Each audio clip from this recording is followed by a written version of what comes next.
Hello, my name is Bethany Rawlings, and this is my week 3 discussion assignment.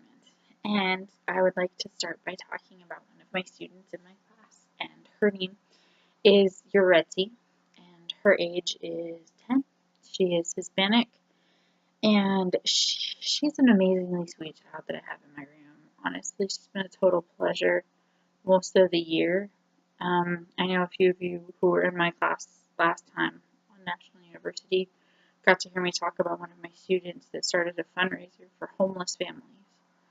This is that student, and it just drives me insane that lately I have been watching her deteriorate right in front of me. Her motivation and everything has just been seriously diminished. Like, it's just spiraling down the last couple months so badly now that it's affecting her grades, and unfortunately it's starting to show with her academic success and also with the state standard testing that we have right now. She's also seriously having issues with that as well. And this is just heart-wrenching for me because I have seen her so high at the beginning of the year, being such an amazing addition to the classroom, to this shell of what she used to be. And unfortunately, it does happen to do with a lot with her home life right now.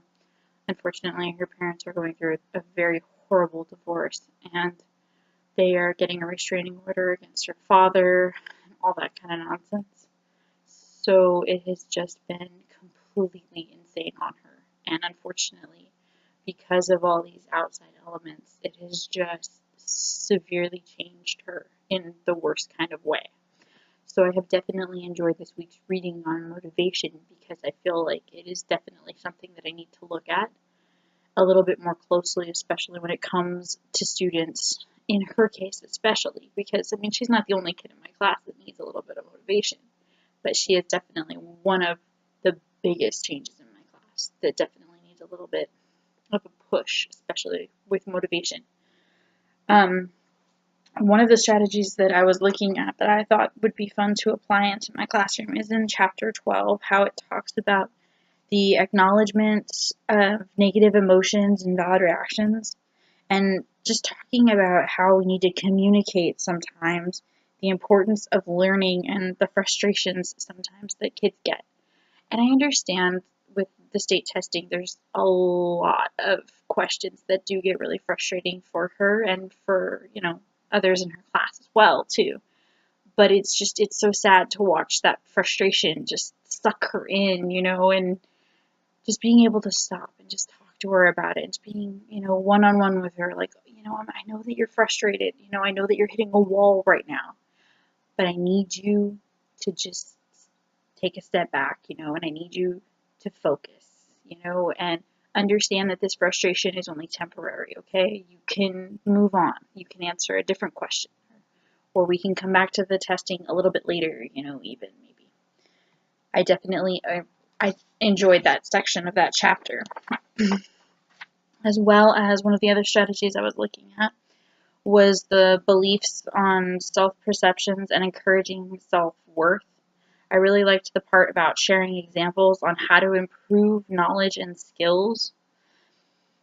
One of the things that I've been really trying to associate with her is, you're not the only one, unfortunately, that is from a divorced family. You're not the only one going through this. Other friends in our class, and even myself, are products of divorced families. Let's not let it drag us down. Let's not let the chaos of the world, destroy your motivation to learn. And it's so sad because, as a teacher and just sitting there watching it, it's so sad to imagine that this student who used to be so passionate about learning and had such intrinsic motivation to learn, there was nothing I had to do to push her, is now floundering in this sea of frustration, and I have to pull out whatever rewards and incentives that I could possibly do just to try to motivate her to just try, to just try her best, not try to get bogged down by the craziness of the world around her. So that's definitely a few of the things that I've been taking away from this week. So thank you.